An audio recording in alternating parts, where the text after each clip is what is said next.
Bonjour à toutes et à tous, je suis Julien Lopi, secrétaire général de l'ADF. Bonjour à toutes et à tous, je suis Joël Trouillet, secrétaire général de l'ADF. Nous poursuivons aujourd'hui ce nouveau numéro de Questions Expresso avec l'ADF, avec un tour d'horizon des différentes interrogations que vous nous remontez au travers de l'adresse mail mise en place à cette occasion covid@adf.asso.fr. En effet, les questions qui nous arrivent sont nombreuses, qu'elles soient sanitaires, cliniques, économiques ou sociales. Il nous est apparu opportun de partager avec le plus grand nombre les réponses adaptées. Mais avant de plonger dans les questions, alors que la profession dentaire dans toutes ses composantes et diversité est mobilisée face au Covid-19, il nous est apparu opportun d'échanger avec notre invité pour qu'il partage avec nous sur l'implication du monde hospitalo-universitaire odontologique dans cette crise sanitaire. Nous avons le plaisir d'accueillir aujourd'hui Philippe Omar, doyen de la faculté d'odontologie de Toulouse. Bonjour Philippe. Bonjour Alors Joël, que les bonjour chirurgiens Julien. dentistes ont fermé, alors que les chirurgiens dentistes ont fermé physiquement leur cabinet sur ordre du Conseil national de l'ordre et assurent les services de garde mis en place dans chaque département par les conseils départementaux de l'ordre, peux-tu nous dire comment les choses sont organisées dans ton centre de soins face à cette situation sans précédent? Alors d'abord Joël, je suis très content de participer à votre Espresso ADF. Euh, Nous en fait les choses sont passées relativement facilement et de façon très logique. On a pu s'organiser de façon très rapide. Avant le week-end, avant même les annonces de confinement, nous étions déjà sur le pied de guerre avec la préparation d'un accueil des urgences que nous pensions très fort. Et en fait, l'impact a été quand même relativement modéré. Nous accueillons 70 patients en urgence par jour, qui sont des patients qui sont soit adressés, soit des patients spontanés. Il y en Nous a avons- plus qui sont adressés, il y en a plus qui sont adressés ou spontanés? Parce qu'à Toulouse, ils viennent c'est spontanément? C'est pareil? c'est à peu près équivalent, moitié adressé, moitié spontané. Et On vous a avez combien de consacré fauteuils à disposition pour tout On a le monde? consacré dans le service, on a consacré 6 fauteuils dédiés donc à cet accueil des urgences. Nous avons 5 PH présents sur site tous les jours, 5 internes, 8 externes, 2 infirmières, 2 aides-soignantes, une manipulatrice radio, c'est important, et puis bien sûr le cadre de service.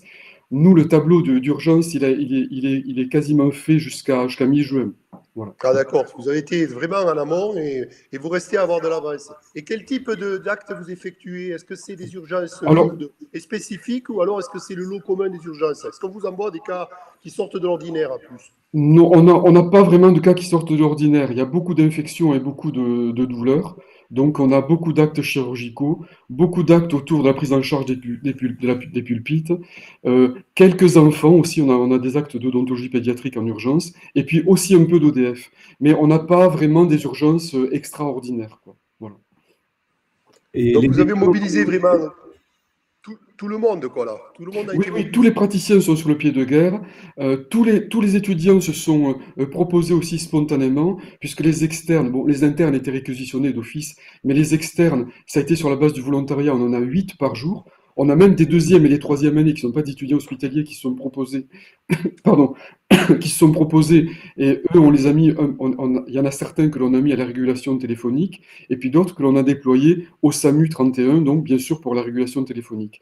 Il y a eu une très belle dynamique collective, tant au niveau des praticiens qu'au niveau des étudiants. Et ça, c'est très intéressant, en fait, de voir que par ces temps de crise d'éléments un peu et de situations un peu exceptionnelles, on a cette dynamique et cet aspect collégial qui se met en place quasiment tout seul, parce que nous, en fait, moi en tant que doyen, et puis après, bien sûr, les responsables hospitaliers, on a eu très peu de choses à faire, si ce n'est que de structurer, en fait, les événements, quoi. Voilà. Mais tu t'étais mis d'accord en amont pour instaurer ce système très tôt avec le responsable du CHU, avec comment tu as Bien sûr, procédé? avec les responsables hospitaliers, le chef de service et le chef de pôle. Et puis ensuite, on a aussi travaillé la main dans la main avec le Conseil de l'Ordre, puisque on s'est appelé vraiment quasiment tout de suite, le premier week-end avant l'annonce du confinement, on s'est appelé régulièrement avec le Conseil de l'Ordre. Aussi pour mettre en place des choses avec le libéral, sachant que on a eu de très nombreuses demandes des praticiens libéraux pour venir nous aider, pour prêter main forte dans le service. Alors, on a Pour l'instant, on n'en est pas arrivé là, mais c'est peut-être aussi des solutions que dans l'avenir, il faudra imaginer, parce qu'on n'est peut-être pas à l'abri non plus de situations et de contextes tels qu'ils nous arrivent aujourd'hui, quoi. Peut-être que les libéraux qui proposent cela se trouvent que c'est réconfortant et qu'ils soient mieux entourés pour délivrer des actes, puisque vous avez toute une structure à leur disposition. Oui, aussi. Puis je pense qu'il y a eu cet élan en général de voir ces praticiens de santé qui veulent être utiles et qui veulent être en première ligne, en fait, auprès des patients. Je crois il y a aussi cet aspect-là des choses qui est intéressant, quoi. Ce matin, Et quand, les structures représentatives des étudiants en santé ont publié un communiqué concernant l'importance de la continuité pédagogique en disant oui, il y a une crise, oui, on est mobilisé, on veut faire partie de cette réponse, mais on doit continuer nos études. Il est important que notre Bien cursus sûr, ne bien sûr. s'arrête pas. Comment ça se passe en termes de continuité pédagogique sur Toulouse? Alors nous, à la faculté, on est mobilisés déjà tous les jours sur la faculté avec la direction, c'est-à-dire le doyen, les vice-doyens et la responsable administrative, et bien sûr à la scolarité en ligne. Et nous, tous nos cours ont été mis en ligne par différents moyens qui ont été mis en place par l'université, et puis d'autres que l'on a trouvés, nous, bien sûr, par le biais des différents logiciels disponibles. Et tous les cours ont été assurés en ligne, que ce soit des conférences, des publications, des discussions, etc. avec les étudiants. Donc de la deuxième à la sixième année, nous, tous les cours sont assurés en ligne. Après, il est évident que je ne sais pas si on va poser des questions pour l'examen sur les cours en ligne, parce qu'il y a un problème aussi d'équité, etc. Et moi, j'ai pris une décision un peu radicale en disant que à partir du 15 mars, il n'y aurait pas d'examen sur tout ce qui allait passer en ligne, parce que je pense qu'il y a aussi cet aspect d'équilibre qu'il faut réserver avec tous nos étudiants, d'autant que on n'a pas des contacts avec 100% des étudiants, parce qu'on en a certains qui sont rentrés chez eux, d'autres qui répondent pas aux mails, parce qu'on ne les contacte que sur les mails universitaires, et donc parfois certains n'ont pas activé leur mail universitaire. Mais en tout cas, on ne pourra pas poser de questions à l'examen à mon sens, sur ce qui est fait en ligne, hein. oui, l'examen Mais la est continuité envisagé dans pédagogique est là, la continuité pédagogique est là, Voilà. et Et c'est cet important. examen, il est censé avoir lieu quand même, tu penses? Moi, à la vue de la situation, à la vue de ce qui a été annoncé hier par Édouard Philippe et par le ministre de la Santé, Olivier Véran, hier, face à l'Assemblée nationale, j'ai l'impression qu'on ne va pas reprendre comme ça de sitôt, et je ne vois pas comment on peut déconfiner comme ça d'un seul coup pour mettre des centaines et des centaines d'étudiants en examen. Je pense notamment au concours de la PACES. Je ne vois pas comment, d'entrée, dans un mois et demi ou 2 mois, on va pouvoir euh, réunir des milliers d'étudiants dans des grandes salles pour passer l'examen. Je ne vois pas trop comment ça peut se passer. Après, c'est pas moi qui vais prendre cette décision-là, mais je crois qu'en tout état de cause et en toute logique et de façon très naturelle, j'ai l'impression que la reprise, elle va se faire à la rentrée, quoi, de septembre.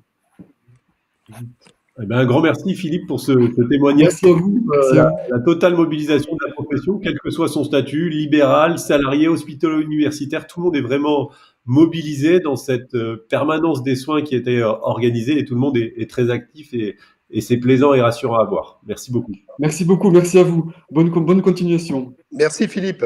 Bonne journée.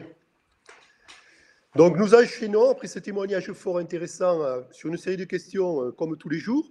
Bon, là, on va revenir, Julien, sur une question qui a trait à la diffusion mardi du guide pour la prise en charge téléphonique d'une demande de soins dentaires urgents. En effet, elle a suscité quelques interrogations, notamment le tableau de synthèse qui a été publié d'aide à la prescription. Peux-tu apporter, Julien, quelques clarifications nécessaires pour qu'aucun doute ne subsiste? En effet, Joël, en fait, En ce qui concerne notamment le métronidazole et le tramadol, voilà. exactement. Donc, je te laisse expliquer un petit peu. En fait, un premier document avait été élaboré la semaine dernière dans le 67 et il avait été diffusé par le Conseil de l'Ordre à tous les chirurgiens dentistes du département. Et dans ce document, dans ce tableau d'aide à la prescription, le métronidazole avait été écarté parce qu'il y avait à l'époque des alertes de vigilance liées à la prise de cette famille d'antibiotiques avec apparemment peut-être des troubles intestinaux forts chez des patients Covid. Il se trouve qu'entre-temps, il y a eu une analyse plus approfondie, que plusieurs experts se sont réunis et que finalement, ce point de vigilance a été levé. C'est pourquoi dans le document qu'on a diffusé nationalement il y a 2 jours, dans le nouveau tableau de synthèse que tout le monde a pu recevoir soit par mail ou qui est disponible sur notre site internet, on voit réapparaître le métronidazole comme une possibilité de prescription, notamment en seconde intention chez les adultes et les enfants qui seraient allergiques au bêta-lactamine. Donc non, il n'y a pas de risque par rapport au Covid lié au métronidazole. On peut le prescrire quand c'est adapté à la situation. Il faut se référer au document qui a été élaboré. Et on l'associe la plupart du temps à la spiramycine, avec les dosages qu'on avait évoqués l'autre jour. Exactement. Avec des concentrations relativement élevées. Tout à fait.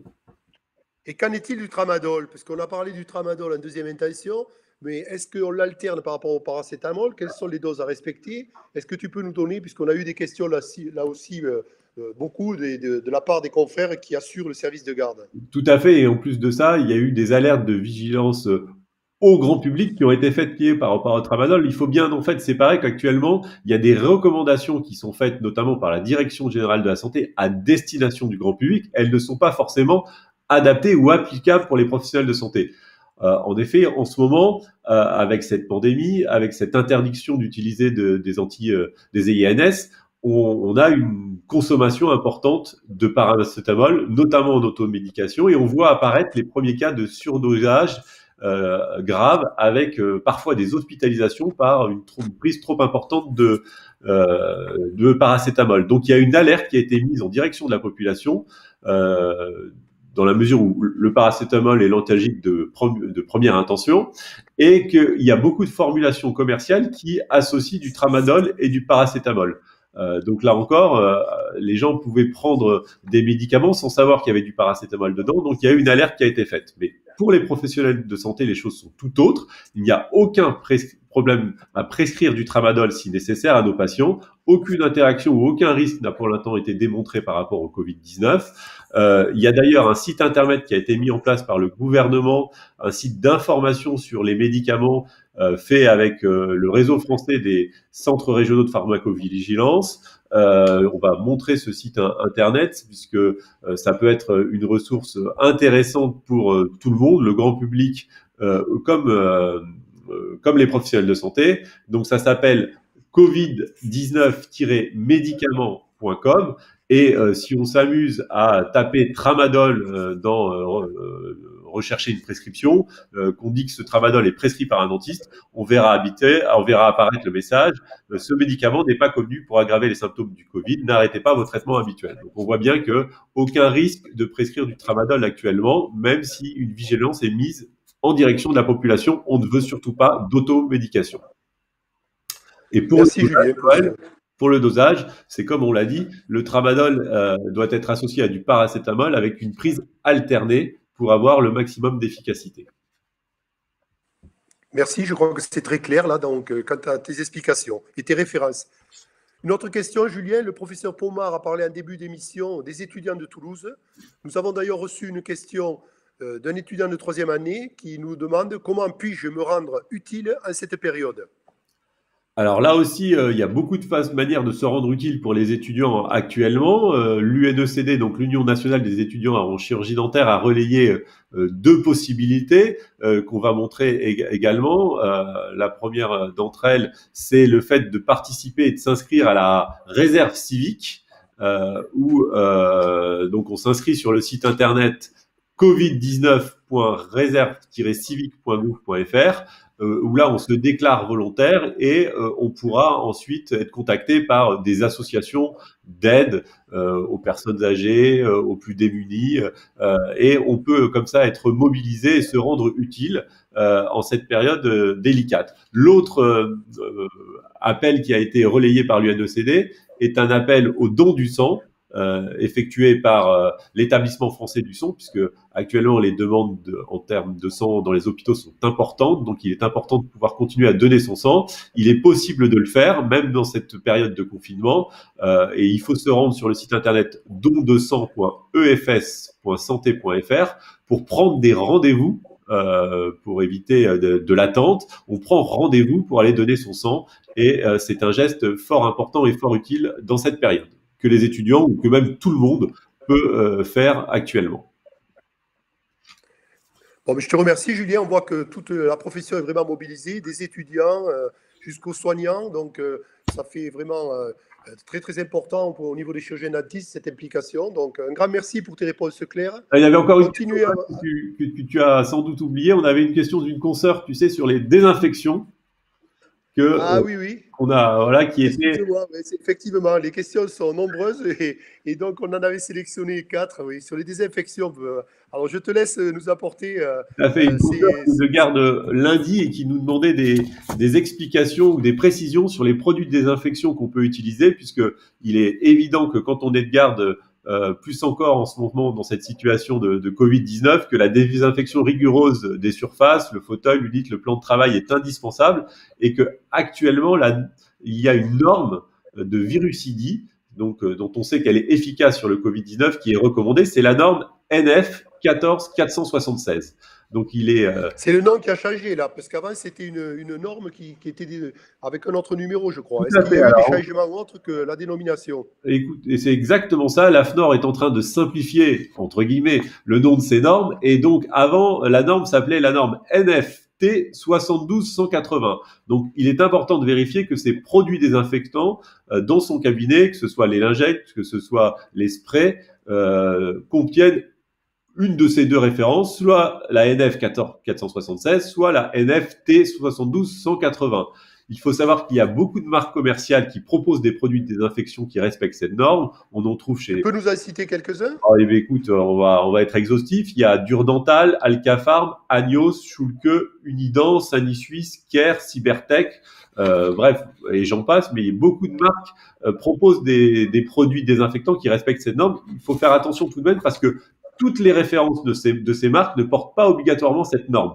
Il y a parfois que un ou deux produits qui correspondent. Donc, important de regarder les fiches de ces. À l'intérieur d'une marque, il faut voir ce qui correspond à la norme. Exactement. C'est pas parce qu'on a une marque que tout est normé, quoi. Et voilà. Exactement. Et comme en ce moment, il peut être délicat de passer de commande, pour ceux qui sont de garde et qui n'auraient pas ce type de produit, une alternative efficace existe. C'est l'utilisation d'un détergent ménager complété par une désinfection à l'hypochlorite de sodium à 0,1%. On a réalisé un mode d'emploi pour réaliser cette dilution de manière correcte. Ce mode d'emploi est donc dans les recommandations d'experts pour la prise en charge des patients au cabinet dentaire de ville au stade 3 qui a été édité la semaine dernière. Dans l'annexe 9 de ce guide qui est disponible sur notre site internet, on trouve toute la manipulation à réaliser pour faire un dosage efficace d'hypochlorite à 0,1% et pouvoir désinfecter correctement si on n'a pas les produits normés. Voilà. Ça fait partie des préparations actuelles comme les gels hydroalcooliques que certains sont en train de produire personnellement. Ok. Bon, voilà, Julien. Ce coup-ci, j'ai rien oublié. Non, c'est bon, on n'a plus de questions, Joël. Rendez-vous demain. Je testais ta vigilance matinale parce que je voulais savoir si tu étais attentif. J'avais fait un petit peu ce... Voilà. Bon, donc, continuez à nous envoyer vos questions à l'adresse covid@adf.asso.fr. Nous pourrons ainsi continuer à vous répondre et à partager ainsi qu'avec tous les autres confrères et consoeurs qui ont les mêmes interrogations.